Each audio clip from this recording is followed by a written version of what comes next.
i Madagasikara. Eto zany dia miteny hoe tsy mety amintsika le pepona foana ampidirinao an-tsaina hoe reny chiffre rehetrarehetra voaka reny mikasika ny PIB atsika. Be dia be ny zavatra informel eto amintsika tsy calculena ao anatin'ny PIB. Anisan'izany ohatra no teneniko anareo mba mandalovonareo anyresaka tamin'ny économiste anankiray be dia be ny asa eto amintsika izay tsy calculena ireo sehatra iraisam-pirenena fa jereo fotsiny ohatra hoe mandeha antsika manerana ny Madagasikara fa be dia be ny trano mijoro be dia be ny trano mipotra avy any anatin'ny tany fa ny briky rehetrarehetra amin'ireny any ny tatsany manao an'ireny ny olona tambanivohitra ny manao an'ny briky fa reny tsy miditra any amin'ny calcul ny PIB atsika fa raha miditra any anaty PIB tsy ho moins de 600 dollars mihitsy ny PIB par habitant atsika fa mihoatra lavitra noho izany. Tsika koa tsy mbola mandroso no Mali tsika, mandroso no Soudan tsika, mandroso no Malawi tsika. Ary zay tsy anekeko an'ireny chiffre reny satria ny Malagasy dia olona miasa, olona tia miasa fa zay ny zavatra ho ataontsika ny aina tsara ny farim-piainan'ny Malagasy rehetrarehetra ary tsy maintsy hotratra antsika izany tanjona izany. Io indrindra no lazaintsika ary amezako fitenenana ny Madame Ministre ny Finance mba anazava fohifohy sy amin'ny ambangovangony ny resaka taux de croissance ny ezaka nataontsika ny ezaka vitan'ny Madagasikara teo anatrehany zany taux de croissance zany omeko anao ny fitenenana Ramatoa Ministra. Matsitraka nomeny fitenenana Andriamatoa Filoha manolotra ny arahaba-panajana tompoko miarahaba-panajana an'Andriamatoa Prime Ministre ihany koa sy ny mpikambana amin'ny gouvernementa rehetra. Miarahaba ihany koa anareo izay manatrika an'izao filakevitra minisitra izao na ny atao anaty efitrano na ny any amin'ny ampitain-davitra. Ombako manana tompoko ny firaritsoa izay nentina teo ho an'ny taona 2024. Ny fampitanam-bava izay aroso amintsika eto androany dia mahakasika ny tany Arikarena Faobe. Ilaina ihany tompoko ny manamarika aty am-piandohana fa ny fikajiana ny tany Arikarena Faobe dia manaraka ny modely ara-toekarenana hoe modèle économique izay efa mipetraka mazava tsara. Ary ho an'ny firenena izay manaraka ny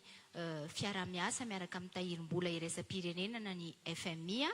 dia ny modely ara-toekarena ampiasain'ny FMI no anaovantsika ny kajy. Ho an'ny Madagasikara zany dia io modely ara-toekarena ampiasain'ny FMI io ihany koa no hitondrantsika ny kajy. Ny tiako hiaviana amin'izay fanamariana mialoha izay dia mba ilazana fa ny fitondram-panjakana malagasy dia tsy manontonona fahatany atotanisa koriny rehefa miresaka ny tany Arikarena Faobe fa manaraka an'ilay modely économique izay ampiasain'ny FMI ary tsara ihany koa no milaza fa misy mpanara-maso iraisam-pirenena ny fikajiana ny tany Arikarena Faobe. Raha anao jery todika kely vetivety isika tamin'ny 10 taona lasa dia ho an'ny taona 2024 hatramin'ny taona 2024 dia teo amin'ny 3.5 isanjato teo ny moyenne ny tany Arikarena Faobe teto Madagasikara. Tamin'ny taona 2024 dia 3.2 isanjato ny tany Arikarena Faobe. Niakatra ho 4.4 isanjato izany tamin'ny taona 2022 ary indrisy fa nazeran'ny Covid tamin'ny taona 2022 ka niiba ho 7.2 isanjato. Ny taona 2022 nefany dia efa tafarina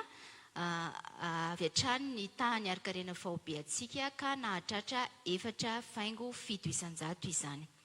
Ny taona 2022 dia nahatratra 4.2 isanjato ary ny taona 2023 dia nahatratra 4.3 isanjato. slide manaraka azafady indrindra. Raha ny taona 420 voalasa teo dia hita fa nahatratra tsara kokoa noho ny firenena aty amin'ny Afrika Atsimo Sahara i Madagasikara satria dia efatra isanjato no tany arikarena fahopetratra ny Madagasikara nefa 3,1 isanjato ny moyenne aty amin'ny Afrika Atsimo ny Sahara. 4,2 isanjato kosa no moyenne ho an'ny firenena andalam-pandrosoana rehetra.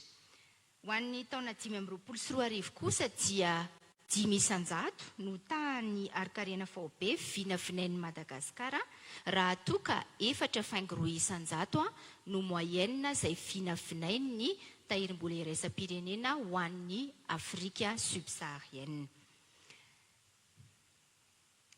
Ny sehatra hitarika an'izany arikarena fahobe izany amin'ny taona 2024 dia voalohany dia ny sehatry ny fambolena, indrindra ny fambolem-bary noho ny teknika izay efa nazavainy ramatoa secrétaire d'État teo dia ny fampiasana ny teknika pomivonja sy ny teknika ny vary safiotra izay azahoantsika tany arikarena fahobe eo amin'ny sehatry ny fambolem-bary mahatratratra amin'ny 5,5 isanjato. Ny fanjonoana ihany koa dia anisan'ny tarika ny arikarena amin'ny taona 2024 izay atratrarana 8,7 isanjato no ireo lisansa izay efa mahatratra 2,20 amintsika amin'ny teny izao ahafahana manatratra ny vokatra. Ny arena kibony tany sy ny fanamboarana lamba ihany koa dia anisany tarika ny arikarena amin'ny taona 2024 satria dia samy ahatratra 4 isanjato ny ho azontsika amin'izany sehatra izany. Eo amin'ny fanamboarana ny lalana sy ny trano dia azahoantsika eo amin'ny 3,1 isanjato eo amin'ny taona 2024. Ny sehatry ny fizahantany sy ny toeram-pisakafoanana dia azahoantsika hatramin'ny 4,7 isanjato ho an'ny taona 2024 raha ny vinavina ny kajy natao ary ny fifandraisan-davitra dia azahoantsika eo amin'ny 13,7 isanjato. Ny politika akapobean'ny fanjakana izay mifototra amin'ny andro anankitelo no faritanao andriamatoa filoham-pirenena dia entintsika anatrarana an'ireo tanjona voalaza rehetra teo ary ny tetikasa rehetra izay no resahantsika ihany koa tao anatiny ity filakevitra minisitra ity dia tetikasa izay entina ihany koa anatrarana ny tany arikarena fahobe. Araka ny voalazanao teo andriamatoa filoham-pirenena dia misy zavatra izay vita eto Madagasikara nefa tsy tafiditra ao anatin'ny fikajiana ary Madagasikara dia tafiditra ao anatin'ny firenena 15 izay mikatro-doha miaraka amin'ny ireo mpamatsy vola anova ny fomba fikajiana ny tany arikarena indrindra amin'ny fampidirana n'ireo arena ara-boajanahary ao anatin'ny firenena mba hiditra ao anatin'ny fikajiana ny tany arikarena. Efa mandeha ny ady-hevitra mahakasika an'izany ary araka ny voalazako teo isika Madagasikara dia tafiditra ao anatin'ireo firenena 15 manao an'izany ady-hevitra mahakasika ny fikajiana ny tany arikarena izany. Dia toy izay tompoko no fampitanam-bava aroso amintsika androany. Mankasitraka tompo. Rehefa miresaka ekonomi sy ny fahondrosoan'ny firenena moa dia ny arikarena no anisan'ny mamaritra ny fahondrosoan'ny firenena anankiray. Tena tsy mora tokoa ny firenena ny raisitsika nanarina ny zavatra rehetra tsy nety teto. Nanarina ny fitantanana izay azoko lazaina hoe tsy nahomby sy maro tamin'ny sehatra maro. Ary iny arikarena noentin'ny ramatoa minisitra iny no nanamarika fa raha tamin'ny taona 2024 3,2% ny arikarenantsika zany. Dia amin'izao tsika amin'ny teny izao tsika 4,4%. Nijika zany fa nisy ezaka be natao tao. Mety amin'ireny ezaka ireny mety tsy hita maso fa nisy ezaka be dehibe nataontsika tao anatin'izany fampitomboana ny arkareny zany ary manamarina zany raha ty amin'ny Afrique subsaharienne de 3,6% ny taux de croissance nefa ny atsika de fa 4,4%. Noho izany zany dia nisy ezaka fa ny ezaka ao ataontsika amin'izay amin'izao tsika amin'ny teny zao de nanatsara ny fari-piainan'ny vahoaka malagasy amin'ny sehatra rehetrarehetra zay ho atao. Fa inona moa zany no mampiena ihany koa ny PIB? Rehetra zany le zavatra tiako ho lazaina ihany koa io amin'ny par habitant raha misy ray mpianakaviana anankiray nampitombo ny vola miditra ao anatin'ny tokantrano. Zany hoe multiplier par 2 ny vola miditra ao anatin'ny tokantrano. Effort n'le renim-pianakaviana zay. Le renim-pianakaviana nefa tsy miasa. Ny zanaka ao an-trano nefa mitombo. Ny fandaniana ao an-trano mitombo dia mazava ho azy fa raha zarainao isaky ny olona io dia mahantra foana le fianakaviana. Zay ny ekonomia tsotsotra no anazavaiko anazy. Inona andika an'izay? Raha misy fianakaviana zany anankiray mahantra maro anaka ohatrany rehefa makany atsimo dia io foana ny zavatra hitako. Le ramatoa ny zanany zany voan'ny tsy fanjari-tsakafo marary tao anatin'ireny centre de réhabilitation nutritionnelle napetratsika ireny. Ny zanany tratran'ny tsy fanjari-tsakafo aigu grave, malnutrition grave. Izy nefa ny bevoka. Ny zanany anankiray mbola tsotrono ary mbola misy zanany 3 any an-tranony. Tsy zarizary ny fampianarana, tsy manambola hitsaboana tena ary tsy manana vola ihany koa ivelomana. Ka raha mahantra ny fianakaviana anankiray, tsy voarindra ny fandrindram-piterahana dia tia metraka fanontaniana hoe iza ny diso? Le raim-pianakaviana ve zay nametraka zaza be dehibe tao akibon'le ramatoa? Sa le ramatoa tsy miasa,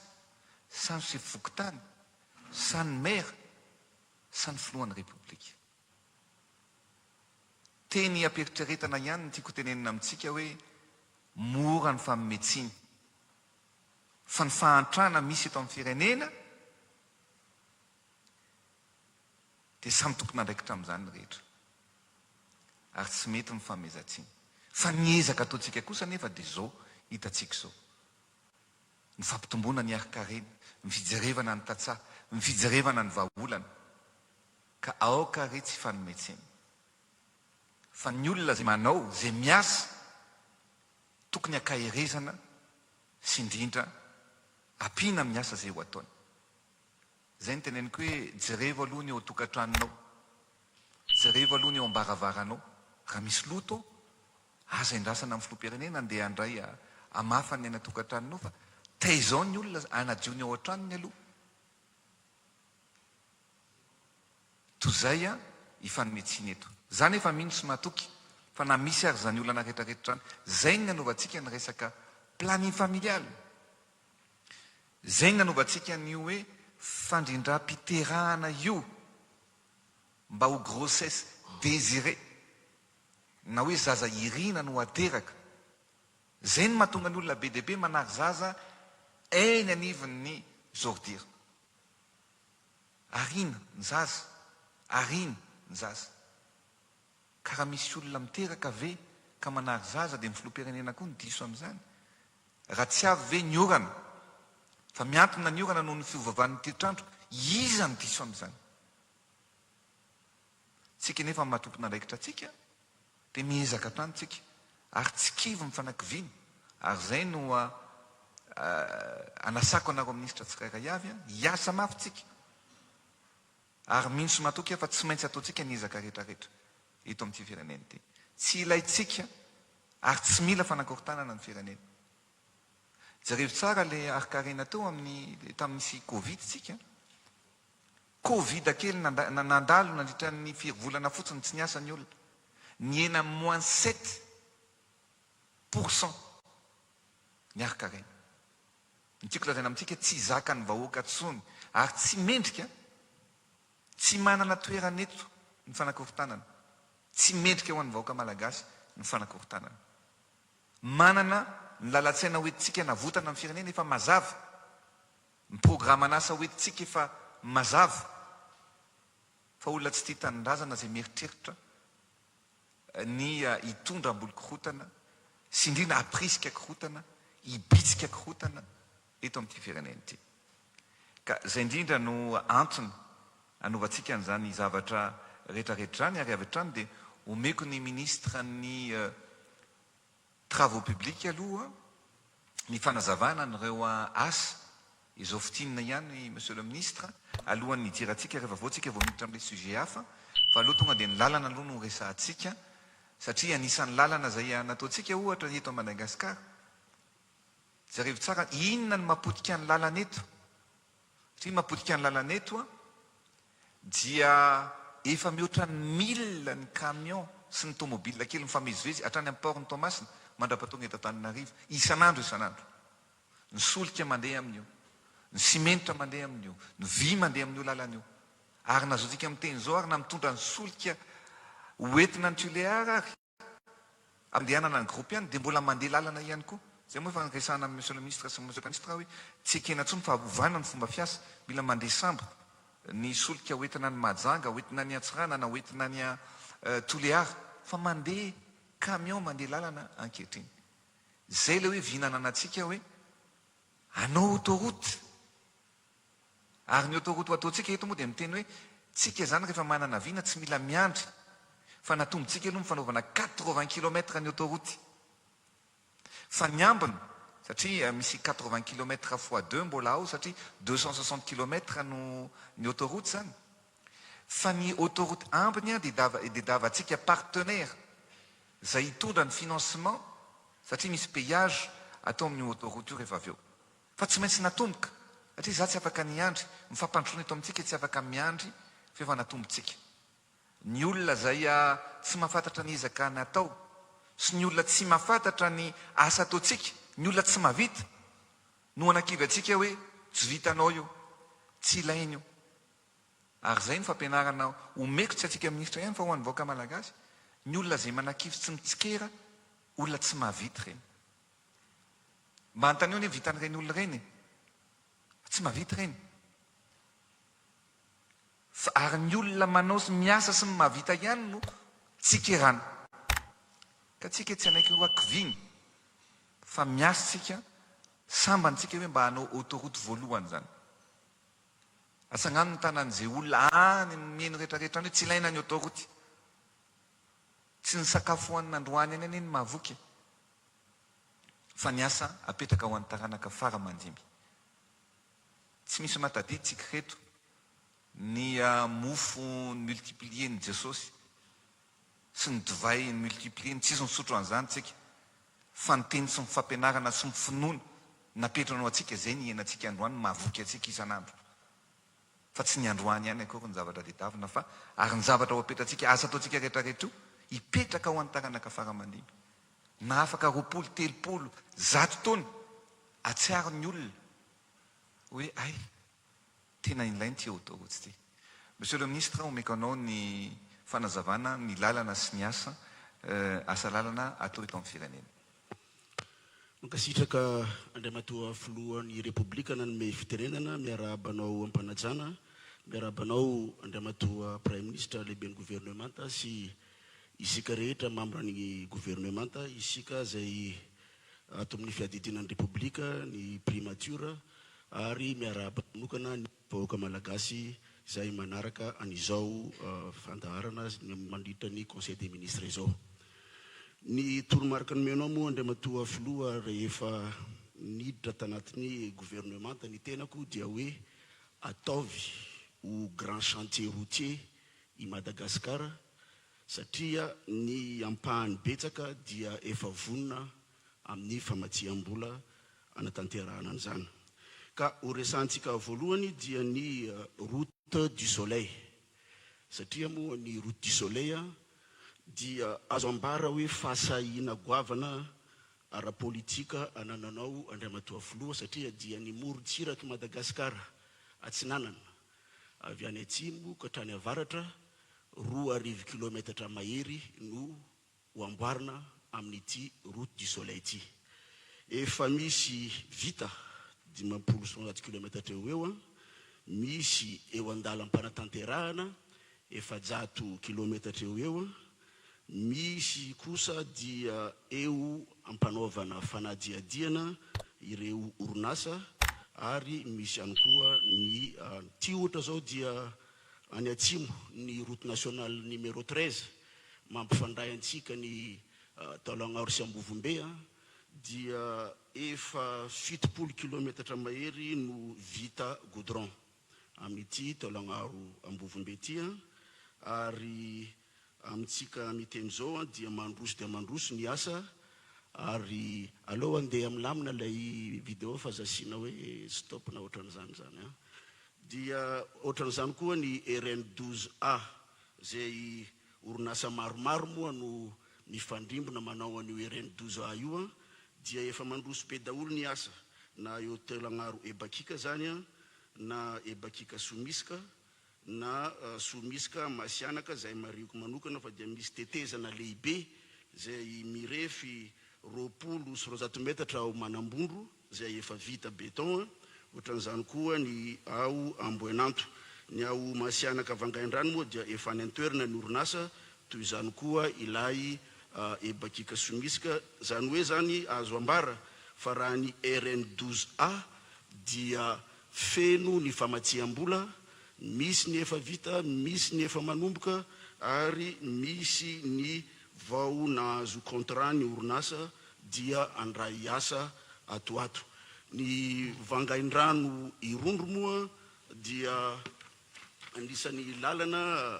misy ampahany eo Manakara Irondro efa vita tanteraka tamin'ny 2022 fa ny RN11 zay Mananjary Nosivaraka ohatran'izany koa RN11 Mahanoro Vatomandry dia efa ampanaovana étude ny orinasa lehibe GECO égyptienne any antoerana zareo tamin'ny faramparany taona ina efa namoaka rapport d'étude ary any antoerana koa amitsika miteny zao ny orinasa sinoa Shidao manao fanadiadiana ny azo antoka zany dia ny vokatry ny fanadiadiana ataon'ireo orinasa reo eo anelanela ny Mananjary Nosivaraka Mahanoro Vatomandry dia afahantsika miroso amin'ny fanarenana manontolo any ny lalana iny fa eo ampiandrasana an'izany kosa nefa tsika dia efa nanokana vola anamboarana an'io lalana io zany. Ny RN2 moa iverenako rehefa avy eo fa raha iresaka tsika ny RN5 dia efa mandroso dia mandroso ihany koa ny fanamboaran-dalana Sonerano Vongo Vaibe ho an'olona any amin'ny faritra iny dia malala fa dia efa aingana dia aingana ny fatongavana hatrany any manompana. Ny lalana Ambilobe Vohemara moa dia iarahantsika malala fa dia efa nitokananao ihany koa Andriamatoa Filoha ny fehiny zany dia hoe efa misy ny vita misy ny anomboka amin'ity 3 volana voalohany ity raha tsy resaky tsika ohatra hoe ny Toamasina 10 pointy dia anomboka amin'ny volana ity. Iresaka tsika makasika nyreo lalam-pirenena lehibe na réseau structurant. Ny route nationale numéro 2 moa no anisany goavana indrindra amin'izany dia orinasa roa lehibe zany no miasa amin'izao fotoana zao orinasa sinoa ny ray manao ny Antananarivo Moramanga Andasibe marimarina kokoa ny ray manao hatrany Toamasina dia amperiny zareo amin'izao fotoana zao mbola tsy vita tanteraka amin'ny fanaovana ny goudron fa ny azo ambara kosa dia samby niarana atsapa ny olona fa dia niena be hatrany amin'ny 9 ora ny Toamasina Antananarivo. RN7 koa dia efa misy orinasa miasa ny Antananarivo Antsirabe fa mbola ataotsika hoe eo ampanatanterahana ny pisopiso izy fa mbola sy dia asa goavana fa ny zava-dehibe dia hoe ny lalam-pirenena rehetra na ny RN7 na ny RN4 dia nokanantsika vola goavana amin'ny fond routier amin'ity taona 2025 ity ary tiako ny milaza fa dia hoe araka ny toromarika nomenao zany a dia alohan'ny grande vacance amin'ity taona 2025 ty a dia ahita fiovana daholo zany a ireo lalam-piainana rehetra lehibe ireo a satria raha miresaka ny reny sisy ohatra zany tsika ankoatra ny Ambilobe Ambanja Diego zay efa mandroso dia mandroso ny asa dia azo contrat ihany koa amin'ity voalohan'ny premier trimestre ty a ny orinasa anamboatra ny ambondromamy hatrany Ambanja zay orinasa lehibe roa moa zany io a ohatran'izany koa moa ny reny 4 orinasa 3 no anamboatra an'io zany fa ny lalam-pirenena rehetra dia maro no nataontsika ao anatin'ny programa amin'ity taona 2024 ty Antsohi Bealanana ohatra ny reny 31 dia efa mandeha miaraka amin'ny banky iraisampirenena zay efa vita ihany koa ny fanadiadiana ny Bealanana Andapa fa ny RN10 kosa moa zany a dia mizara efatra lehibe moa zany ny RN10 zay tsara ny afantarantsika anazy satria anisan'ny resanao Andriamatoa Filoha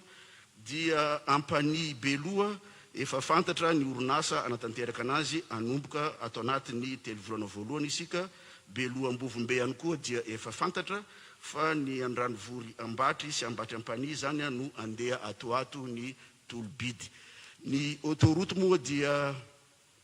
maro ny ambarany olona fa za koa dia samy teny fa dia matoa tsy nisy nanamboatra ny autoroute hatramin'izay a dia tsy mora ny manamboatra an'izany a fa ianao Andriamatoa Filoha no nanana vina nanana fahasahina ara-politika nanao an'izy ity tany an-toerana ny tenako tamin'ny alatsinainy afaka omaly a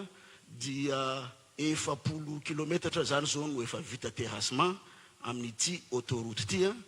ary araka ny hita ao an-toerana sy hitantsika amin'ny sary zao a dia efa misy ny ampahany vita couche de fondation misy ny ampahany vita couche de base ka ny toromarika nomenao moa dia ny amitantsika nyty ampahany 20 kilometatra ty a dia ao anatin'izany ezaka rehetra zany a ny tenako sy ireo teknisianina ao amin'ny ministera amin'izao fotoana zao fa rehefa miresaka moa tsika nyty autoroute ty dia zava-dehibe ihany koa ny nanatanterahana ny hoe tsy nijanona tany amin'ilay fanombohana tany ataratan'ny volon'ondry isika fa efa miroso dia miroso ihany koa ny aty amin'ny PK0 eto Ambodifasina zay marina moa fa noho ny toerana iny somary misy rano a dia hatrany amin'ny 10 metatra ny ahavon'ny Ramblay zay ataotsika amin'iny lalana zay PK0 miainga avy eto Ambodifasina zany rehefa miresaka tsika ny autoroute dia zava-dehibe no resahana kosa nefa fa ny tapany faharoa zay 80 kilometatra hatrany Toamasina dia efa mifampiresaka atsika amin'ny mpiara-mombonantoka ary anomboka amin'ity taona ty ihany koa ny fanadiadiana ara-tontolo iainana fa tsara ny milaza fa rehefa tonga ny Toamasina moa ny autoroute dia ifandray amin'ity voie rapide ty a zay voie rapide zay efa mandroso dia mandroso ihany koa ny asa 200 metatra angamba sisa no tsy atongavany eo amin'ny vavahadin'ny port'ny Toamasina fa eto Antananarivo ihany koa dia mandeha ny voie rapide Ivato Ambohitra Manjaka zay ivoaka eo amin'ny rond-point Andranotapahana ary mino fa any amin'ny voalombolohan'ny deuxième semestre amin'ity taona ty dia vita tanteraka ity voie rapide Ivato Ambohitra Manjaka ty fa ezaka zay nanomezanao toromarika ny ministera ihany koa Andriamatoa Filoha ny anatsarana ny lalana eto Antananarivo renivohitra dia manodidina ny 50 kilometatra ny lalana zay atsaraina eto Antananarivo renivohitra misy ny efa vita misy ny eo andalam-pamitana fa ny zava-dehibe dia hoe ho atsaraintsika ny tanàna Antananarivo ary ny avenue de l'indépendance dia anisany ho resaina amin'izany ny amranako razy Andriamatoa Filoha dia samby miandry angamba amin'izao fotoana zao ny vahoaka malagasy hoe aiza ho aiza ny lalana izay aty amin'ny faritra misy anay ka maro dia maro ireo lalana zay ho amboaritsika amin'ity taona 2025 ity zay araka ny tolomarika nampiasainao dia hoe ampiasao daholo ny vola izay misy ao amin'ny fond routier mba anasoavana ny vahoaka malagasy amin'ny fanamboaran-dalana. dia ao anatin'izany ny RN8 mampitohy ny Marofototra sy Antsalova, ny RN15 mampitohy ny Sakara, Ankazoabo sy Beroroa, ny RN18 mampitohy ny Vangaindrano, Befotaka sy Midongy Atsimo, ny RN19 mampitohy ny Katsepy sy Mitsinjo, ny RN20 Ilaka Est Antanambomanampotsy, ny RN31A croisement RN6 hatrany Analalava, ohatran'izay ihany koa ny RN23 Tsangambato Marolambo, ny RN33B Andranofasika sy Ambatoboeny, ny RN41 mampitohy ny Kelikampona sy Fandriana, ny RN42 mampitohy ny Fianarantsoa sy Isorana, ny RN43 mampitohy ny Analavory sy Soavinandriana, ny RN32 Antsuhibe Fandriana sy Mandritsara moa dia étude no atao amin'io, fa androany maraina teo Andriamatoa Filoha dia ny fanao sonia ihany koa zay tamin'ny vondron'orinasa Probase SBC zay anomboka ny fanadiadiana amin'ny lalana Tsiroany Mandidy ka RN-Bis, ka ny tapany voalohany 200 kilometatra aloha no nanaovana fifanarahana memorandum androany zany. Fa ny anatin'izany daholo koa ny RN23 mankany Anosy Anala, ny RN27 mampitohy ny Osy sy Maropaika, ny RN42 mampitohy ny Sorana sy Kalamavony, ary ny fanatsarana anireo lalana zay efa vitatsika toy ny RN44, ny RN5 dia ataotsika entretien. Mbola maro tsy voatanisa satria araka ny nambaratsika teto dia vola manodidina ny 500 milliards d'ariary ao amin'ny fond routier zay efa encaissé dia anamboaratsika lalana amin'ny taona 2025 daholo. Andriamatoa Filoha sy isika rehetra zay manatrika dia izay ny fampitanam-bava atolotra anay androany. Misaotra Andriamatoa Filoha. Misaotra anao zay fanazavana zay monsieur le ministre. Io fanamboaran-dalana io araka ny teneniko dia zava-dehibe tokoa,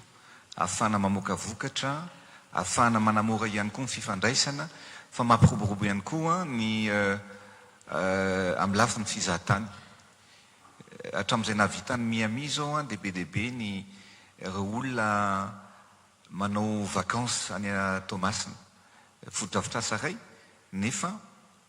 be dehibe ny olona mitsidika tia hitany zany hoe ohatry ny ahoana ny Tamatavy, ahafahana misarika ny Tamatavy, Toamasina. Iny route du soleil io, tena io no hitondra ny fanovana tanteraka sy ny fampandrosoana eto Madagasikara. Mampifandray avy any amin'ny atsimo indrindra hatrany Ambovombe zany, mamakivaky an'iny atsinanana ray manontolo iny, ary mandrapatonga hatrany Ambilibe zay efa nitokana antsika. Aprisika ary indrindra toerana manan-karena iny faritra atsinanana iray manontolo iny, toerana mamokatra na amin'ny lafin'ny fizahantany, na amin'ny lafin'ny arenakibon'ny tany, na amin'ny lafin'ny fambolena sy ny famokarana. Hatrany Anosivariky iny, Mahanoro iny faritra atsinanana rehetrarehetra iny, hatraty Manakary, Mananjara, dia afaka ambolena tsara. Anisan'ny zavatra fambolena ataontsika ny resaka fary amokarana siramamy. 190 000 tonnes ny siramamy ilayntsika eto Madagasikara isa-taona, nefa 90 000 tonnes fotsiny vokatra vokarintsika. Zany hoe mbola manafatra siramamy tsika 100 000 tonnes isa-taona. Ny vidin'ny siramamy amidy eto amintsika nefa eo amin'ny 1,7 $ eo, nefa raha vokarina eto toerana dia eo amin'ny 0,9 centimes de $, na 0,8. Zany hoe tsy mivoaka tsony ny devisetsika, fa tsika nefa miena ny vidin'ny siramamy, ary indrindra ihany koa ny tombony vokatritsika eto Madagasikara. Ny fahavitany io lalana io zany no anisan'ny tanjona anankiray ahafahantsika mametraka an'izay famokarana ito toerana ihany ny zavatra ilain'ny malagasy toy ny siramamy, ny fizahantany, satria dia jareo ny akatony zao eny manandrombo zao ny paony manandrombo manambondro zao ny fizahantany sy fanaovana hotely any Somisika any amin'iny lalana tsy nanana rehetrarehetra iny, ny torapasika sy ny ranomasina eny amin'iny dia tena tsara sy mahafinaritra ary hitatsika ny ankantony Madagasikara. Zay le teneny koa ilaina vision, ilaina olona manana vina no mitondra sy mitatana ny tsy fireneny ity. Dia tenitsika hoe be dia be ny lalana efa vita fa mbola betsaka ihany koa ny tokony ho atao. Ekeny zany. Ary zay ny antony hoe nitovy ihany anie ny budget ny tantanana teto amin'ny fireneny ity, ny olona zay mipetraka teto amin'ity sizako ity. Fa ny priorisation hoe reto ny zavatra tsy maintsy atao sy ahafahantsika mampandroso an'ny firenena, dia io vision napetraka eo. Ny fanaovana ny autoroute, ny fanaovana ny route du soleil. Ary io ny olona akory dia mahatsapa ny ezaka ataontsika. Zareo zany Sonerany Ivongo mandrapatonga aty Vaibe, aty Mananara, lalana tsy afaka andehanana fiara mihitsy zany. Fa ankehitriny efa tena mandeha ny asa. So dia sy teny le hoe mandeha ny asa, tsy hoe fa mandeha ny lalana, ny asa ny mandeha. Mandeha ny asa, fanaovana an'izany lalana zany. Ary ankehitriny tsika zany dia tena aminareo tony zao ny étude efa natao entre Nosy-Varika parapatonga ny Manoro. Tsy maintsy fanamby apetratsika zany ary tsy maintsy ho ataotsika zany fanamby zany ary tanterakitsika zany rehefa manam-pinoantsika. Ka eto zany dia jerevy tsara, efa manomboka, tsy efa manomboka monsieur le ministre ny RNJ sy rovina manomboka. Lalatany hatramin'izay. RNJ satria efa tofoloha efa voasonia ny contrat ny entreprise, efa nahazo de service zareo amin'ity telo voalohany ity dia efa tena manomboka miasa tanteraka. Miala izakatraiza moa ny RNJ monsieur le ministre mba hazavao kely ny vahoaka. Ny toerana laloviny RNJ. Araka nambarako teo dia manomboka Andranovory Ambatry, Ambatry Ampany Beloa, Beloa Ambovombe. Fa ilay Andranovory Ambatry sy Ambatry Ampania dia ny appel d'offre no andeha atoato. Fa ny Ampany Beloa sy Beloa Ambovombe no efa nahazo contrat ny entreprise ary efa nahazo ordre de service, le voalazako hoe anomboka atao anatin'ity telo volana voalohany ity ny asa Andriamatoa Filoha. Zavatra lalatany hatramin'izay na Madagasikara ny Madagasikara no ho ataontsika lalana tara na goudron ankehitriny. Ao anatin'izay zany jareo na iny Antsohibe be lalana efa manomboka koa araka ny nazavain'ny monsieur le ministre teo. Fa indrindra ny resantsika teo dia hoe route nationale rehetra dia mila anaovana fanamboarana avokoa. Ny RN2 eto Antananarivo mandrapatonga any Toamasina,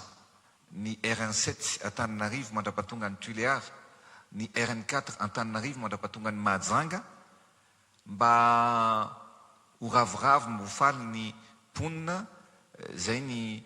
tety andro namenao teo monsieur le ministre alohan'ny fanaovana vakansa mba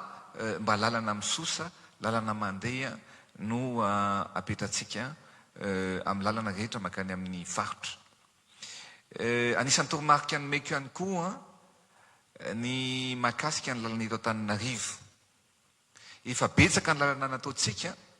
fa ny tanjona apetratsika dia ny lalana zay misy lavaka rehetra dia amboarina daholo Andriamatoa ministra. Efa betsaka ny ezaka nataontsika ary efa tsapan'ny olona zany, efa miteny ny olona hoe ny lalana ito kosa efa simba fa ny asitsika. Tao anatin'ny volana vitsiny nanovantsika an'izay. Fa indrindra zany io avenue de l'indépendance io. Avenue de l'indépendance dia lalan'ny fahaleovan-tena. Any Frantsa moa dia Champs-Élysées ny anazy. Eto amintsika avenue de l'indépendance. Efa ely izy io tena tsy mety amin'ny saina hoe mandeha anao dia misy lavaka. Eo amin'ny gare, aty amin'ny kaikin'ny Blanche Neige na Honnay taloha, mandeha amin'iny ianao misy lavaka noho izany a avozitsika ray manontolo atao goudron vaovao a ny eo amin'ny avenue de l'indépendance sy ny amin'ny lalana rehetrarehetra miditra makao amin'izany avenue de l'indépendance zany mivoaka makaty amin'ny pochard mivoaka miditra avy aty tsara lalana miditra ao amin'ny avenue de l'indépendance mivoaka aty amin'ny tsangambaton'ny Ralaimongo a iny toerana rehetrarehetra ao amin'ny avenue de l'indépendance iny a toremarque anomeko monsieur le ministre ataotsika ary tsy andro helitsika fa amin'ny herinandro ihany afaka 10 andro farafahatarana dia miaraka midina eny miaraka aminao a anao ny lancement an'izany lalana eo amin'ny avenue de l'indépendance izany. Mila mitady volontsika, mila mampitombo ny vola miditra eto amin'ny firenentsika mba hahafahantsika manatanteraka n'ireo fanamby goavana. Vitatsika nanao ny autoroute miala teto makany Tomasina, fa ahoana moa tsy avitantsika ny lalam-by miala eto Antananarivo makany Tomasina, ahoana tsy avitantsika ny lalam-by miala ao a Fianaratsoa mandrapatonga ny Manakara, ahoana tsy avitantsika tracé ana autoroute vaovao makany Atsimo. Vita somatsara zany rehefa itsika ny mitady fidiram-bola vaovao. Ary izay indrindra no tsara ampahafantarana amin'ny vahoaka malagasy fa efa mitady volontsika ary efa mahita lalam-bola hafintsika ankoatran'ny ireo bailleurs de fonds traditionnels amin'ny alalan'ny arenantsika ihany no ahafahantsika mampandroso sy manova ny Madagasikara. Ary eo indrindra moa zany no nisy négociation nataontsika, négociation ahafahantsika mampiditra vola plusieurs milliards de dollars amin'ny alalan'ny arenan-kibon'ny tany izay nanantsika. Lavitry ny kolikoly fa akaiky ny fampandrosoana. Ka izay indrindra monsieur le ministre no mba tsiko anazavanao kely ny tetikasa anankiray izay sy ny fiatraikan'izany tetikasa atao zany sy ny fidiram-bola ho ampidiran'izany ao anatin'ny kitapom-bola mpanjakana dia mikasika ny orinasa sy ny tetikasa izay tantan'ny orinasa américaine mikasika ny base tuléaire. Monsieur le ministre, anao ny fitenenana. Misaotra Andriamatoa Filoha namerina ny fitenenana Andriamatoa Filoha, Andriamatoa Prime Ministre isika rehetra. Ny tetikasa base tuléaire moa zany dia tetikasa fitrandrahana arena kibon'ny tany any amin'ny faritra Atsimo andrefana no isy anazy. Tsara ho marihana fa ny misy ny tena toerana hitrandrahana dia tsy hoe eo amin'ny tanàna ny Toliara akory na manodidina ny plage any amin'ny faritra iny fa any amin'ny 970 kilometatra any hoany any avaratry Toliara no misy anazy ary raha oharina avy aty amin'ny plage aty Mangily sy Fatsy zany dia mbola any amin'ny 970 kilometatra miala amin'ny plage no misy ny toerana hitrandrahana an'izany orinasa base tuléaire zany. Tsara ho marihana fa misy akora na hoe substance vitsivitsy zany izay hotrandrahana zany tetikasa zany dia ny ilmenita, dia ny rutile, dia ny zircon ary monazite. Tsy voalohany amin'ny eto an-tany akory ny fanaovana an'izany fitrandrahana zany fa efa misy na ny ohatry ny an'izany koa na ny amin'ny Rio Tinto zao eto Madagasikara ny amin'ny Fort Dauphin ny orinasa base tuléaire ny lehibe moa zany ny na ny hoe ny renin'le orinasa dia manana fitrandrahana mitovy amin'io ihany koa any Kenya. Misy koa ny fitrandrahana ny akora toy itony any amin'ny firenena maro samihafa toy ny any Brésil, ny Australie sy ny sisa, ka diso de diso ny filazana fa mety isy fiatraikany maro amin'ny fahasalamana ny fanaovana an'izany fitrandrahana zany satria tsy nisy nanao an'izany nahitana an'izany akory any amin'ireo firenena izay efa nanao an'izany fitrandrahana zany ary efa voafetanteraka ny fombafomba hanaovana ny fitrandrahana tsy siny ny voka-dratsy amin'izany fahasalamana zany. Ny notapahana teto anivon'ny Conseil des ministres moa tamin'ny 17 volana Novambra ny fanalana ny fampiantonana zany tetikasa zany ary ny fampiroboroboana ny fitrandrahana goavana toy itony dia voafaritra mazava ao anatin'ny politika ankapobeny fanjakana ny fanatanterahana an'izany ary raha matorana sorona ny fampiatona ny fanaovana ny tetikasa tany amin'ny taona 2024 ny nampiatonan'izany ary ny sokafana tamin'ny 17 novambra dia tao aoriana ny fifampidiniana lalina ary tarihan'Andriamatoa Filohan'ny Repoblika mivantana moa zany izany fifampidiniana izany ny tadiavana ny tombontsoa ambony ho an'ny firenena nampiaiky ny reo mpampiasa vola sy ny orinasa ny fitiavan-tanindrazana manokana izay nasehoan'ny Filohan'ny Repoblika tao anatin'ny fitaritana an'izany négociation izany ary tao anatin'ny mangarahara tanteraka fitadiavana tombontsoa amin'ny firenena raha nandeha tany Aostralia ny tena tamin'ny volana vitsivitsy lasa izay nanakoako any ivelany ny lazan'izany négociation izany ary nanao zay any hoe Madagasikara showcase dia feno ny efitrano te halala noho ny fijorona vavolombelona izay nataon'ny vahiny ary nahazo fankasitrahana amin'izany moa ny Amerikana izay tompon'ny orinasa ankehitriny dia samy nakasitraka nanaiky ny vokatra izany fampidiniana izany noho ny fangararana sy izany hoe fitadiavana tombontsoa manokana ho an'ny firenena malagasy izany. Ny fampidiniana dia tsy hoe adivarotro otriny eny an-tsena fa nametraka ny isika zany ny modèle économique nahitana ny mety ho toetoetra n'le ny fitrandrahana ao anatin'ny fotoana izay mampisy ny tetikasa izany hoe raha inona daholo araka nivolazana teo aloha hoe misy akora vitsivitsy ho trandrahana toy ny ilmenita ny rutile ny zircon ary monazita mety manahoana ny vola vidin'ireo ao anatin'ny fotoana isian'le tetikasa inona daholo ny ahabasietra isan-karazany tokony ho alohan'ny orinasa mandritry ny fotoam-pisiny ary manahoana koa nefany ny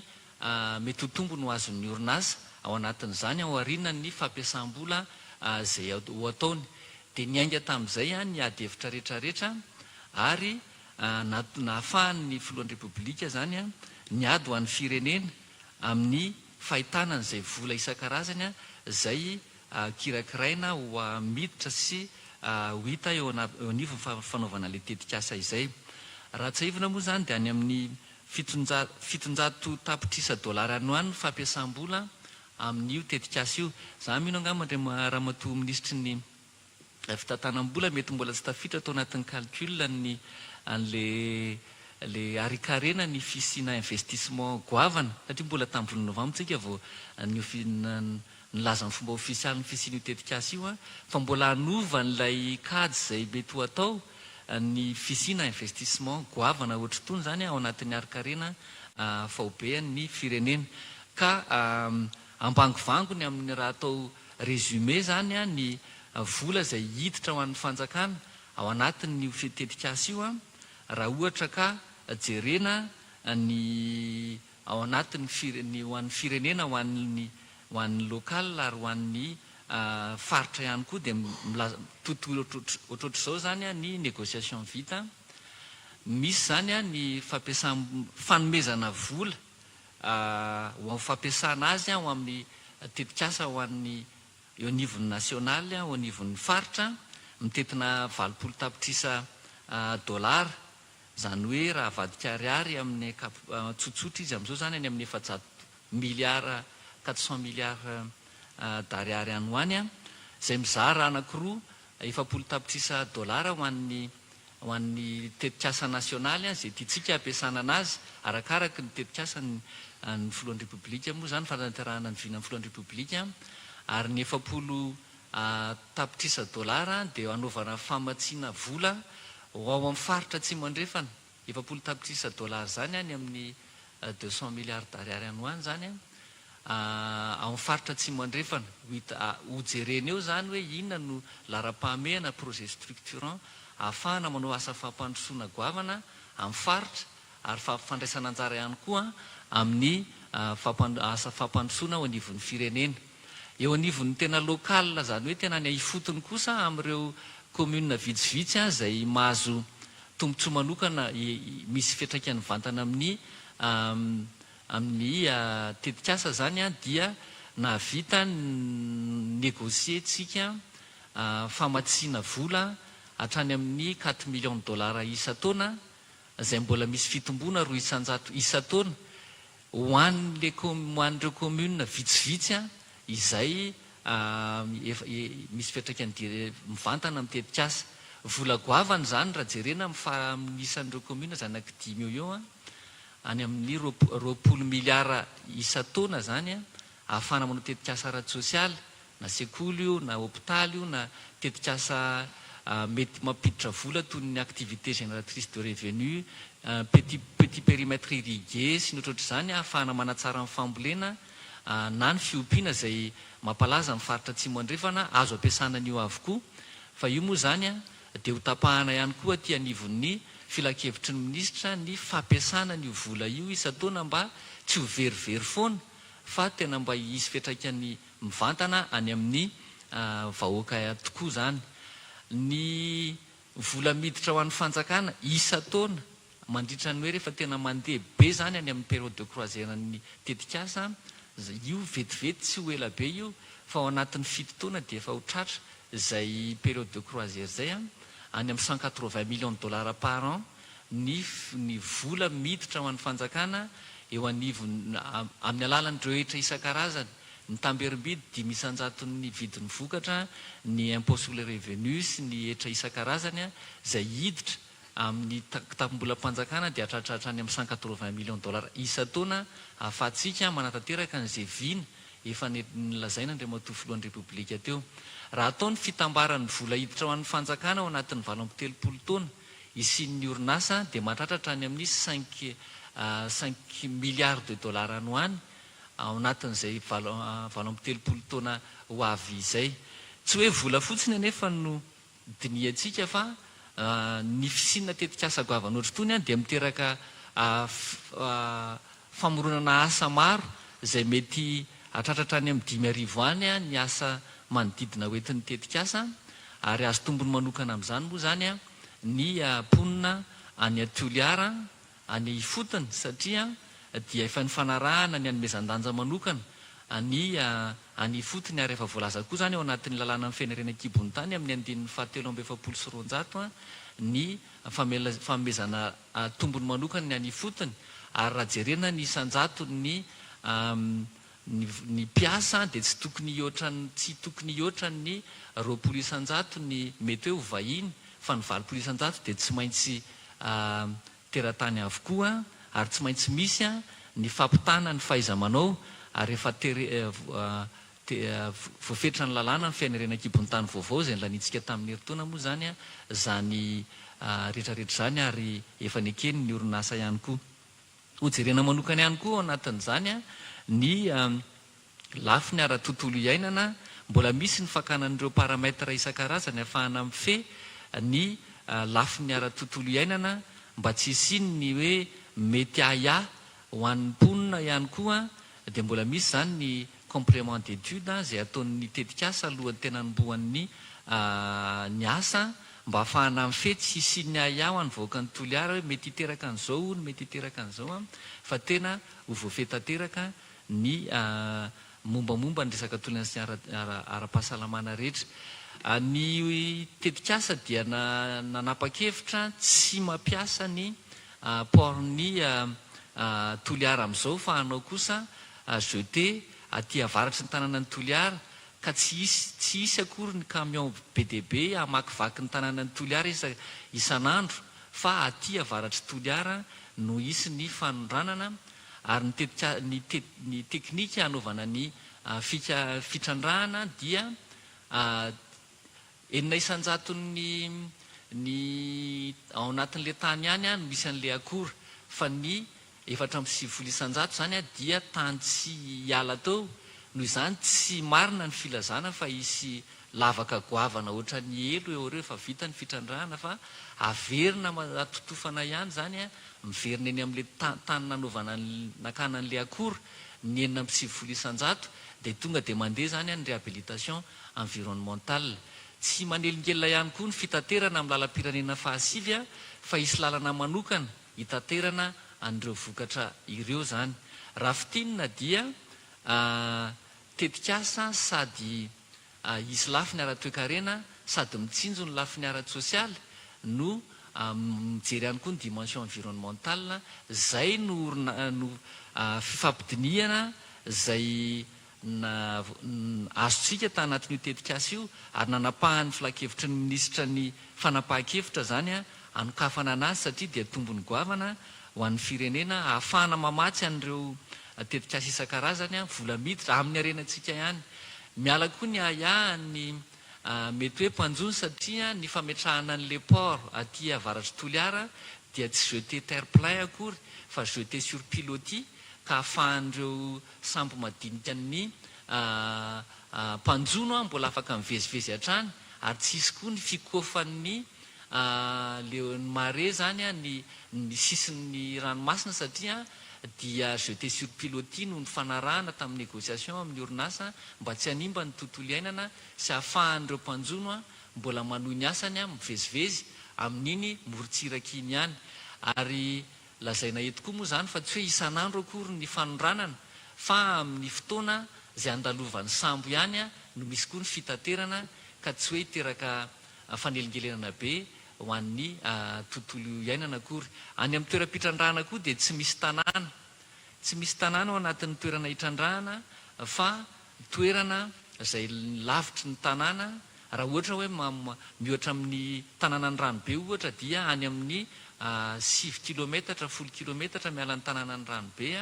ny tanàna akaiky indrindra zany dia eo amin'ny 2 kilometatra sasany eo any avaratry ny fitrandrahana. Ary ny forêt Mikea dia tsy eo amin'ny toeram-pitrandrahana io fa any amin'ny 20 kilometatra mbola any avaratry ny toerana hitrandrahana ka esorina ny aya. Ary misy koa moa ny milaza vaovao tsy marina eo anivon'ny tambajotra isan-karazany fa tsy eo amin'ny forêt Mikea mihitsy ny anaovana ny fitrandrahana fa ty atsimo 20 kilometatra ty atsimo ny forêt Mikea ary lavitry ny tanàna misy ny mponina zany. Raha fitinina zany dia zay le hoe fampandrosoana maritra développement durable sady misy apport économique no misy fampandrosoana ara-tsosialy ary mieritreritra ihany koa ny dimension environnementale. Zay Andriamatoa Filoha, Andriamatoa Premier Ministre sika rehetra ny fampitanam-bava mikasika ny fanazavana mikasika ny tetikasa base Toliara. Makasitraka tompoko. Ya, misaotra anao amin'ny fanazavana monsieur le ministre. Raha ny fitrandrahana arenakibon'ny tany nisy sy natao teto Madagasikara no tsara ny négociation tsy ohatran'izao ny firenentsika. Tsy nanana problème na herinaratra tsika raha mahay mitantana, tsy manana problème na varitsika raha mahay mitantana, tsy manana problème maro isan-karazany tsika. Ny zavatra misy mantsy dia jerevy tsara ity fitrandrahana zay ataontsika ity zany araka ny tenen'ny monsieur le ministre ataony hoe nahazo fankatoavana avy any mitantana any États-Unis mihitsy satria lavitry ny kolikoly na $1 ary tsy misy kolikoly fa indrindra ny zavatra napetraka lara-pamena dia ny hoe inona ny tombontsoa azon'ny vahoaka malagasy Madagasikara ao anatiny ao. Ary ny vola etra azontsika amin'io tena tonga dia hisy fiatraika amin'ny vatana amin'ny fanovana sy ny anatanterahana ny fanamby rehetra zay atao eto amin'ny firenena. 180 millions de dollars. 180 millions de dollars ny tombana ny etra hiditra amin'ny Madagasikara. Raha hiteny azo hoe Ambatovy, raha hiteny any QMM, fantatrareo tsara ho izy nanasoniany zany fa ny etra 10 taona raisitsika amin'ny QMM na Ambatovy raisitsika heritaona amin'ity base Toliara ity. Ary ny QMM ary moa tsika hoe actionnaire atao fa alohan'ny hijeriko teto amin'ny fitondrana tsika indray mbola andoha vola sy lazainy zareo hoe perte ny fitrandrahana aiza nisy fitrandrahana ho perte zany fa noho ny fiadivantsika dia voaredressentsika ny situation. Ankoatran'izay ny olona mitrandraka dia nyteny nametraka tsika eo anatin'ny fomba fiasa vaovao ny hoe tsy maintsy mametraka ny développement communautaire. Raha hitrandraka ianao arenan-kibon'ny tany eto Madagasikara sy ny amin'ny faritra misy anankiray a, dia tsy maintsy manao asa zay ampandroso ilain'ny vahoaka sy mifanakaiky vahoaka ao amin'io faritra eo. Dia amin'ity orinasa Bastuliard ity, mbola tsy hanomboka akory ny tetikasa, efa azo 80 millions de dollars tsika. Anaovana inona? Anaovana sekoly, anaovana hitondrana rano fisotro madio, hitondrana herinaratra, anaovana hôpitaly, anaovana asa, fampianarana asa ho an'ireo olona rehetrarehetra. Zany le fanovana apetratsika. Fa ankoatran'izay, isa taona dia misy 4 millions de dollars na 20 milliards ariary isa taona alohan'ny orinasa anaovana asa ara-tsosialy eo amin'ilay tanàna. Zany hoe goavana be zany. Ny trano falafa afaka ovaintsika trano moderne ho an'ny mponina isaky ny commune. Asitsika rano, asitsika sekoly, asitsika CSB2, asitsika lycée. Zany ny zavatra afaka atao ary tsy ankina amin'ny budget faobe tsony, fa indrindra ny zavatra tsika atao 180 millions de dollars zany afaka anaovantsika tsara maleo teny ny barrage hydroélectrique na ny parc solaire ao apetratsika manerana ny Madagasikara. Ankehitriny mantsika misy miteny hoe sahofika. Ny sahofika ane concession, tsy ny fitondram-panjakana no mitady vola, fa les concessionnaires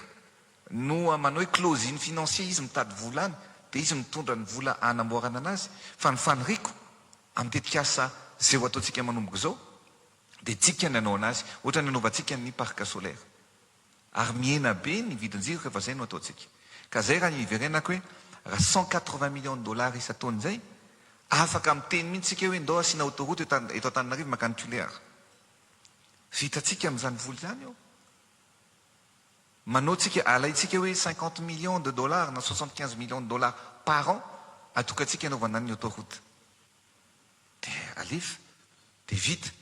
Ny barrage hydroélectrique, alaitsika indray hoe sur les 180 millions, 50 millions de dollars par an anaovantsika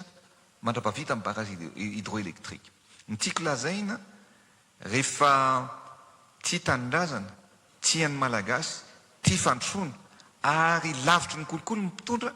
dia ohatran'io ny vokany ataontsika. Ahitambokany zany. Ary tena iova sy androso Madagasikara ao anatiny ty tetikasa zay ho apetratsika ity, satria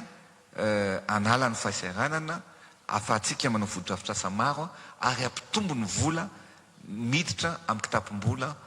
mpanjakana zay ho tanterahantsika. Ao anatin'izay fanasoavana ny vahoaka zay ihany Madame Ministre en Population, mba tiako fitininao satria ny fotoana mandeha ihany ny ao anatin'ny fahasahiranana no tena ilaina ny fifampitsinjovana ny fifanampiana. Betsaka ireo tsy ampy fidiram-bola, misy mihitsy aza no tsy misy fidiram-bola. Zay ny nanaovantsika tetikasa hoe tsimbina, satria ilaina tokoa ny mifampitsimbana.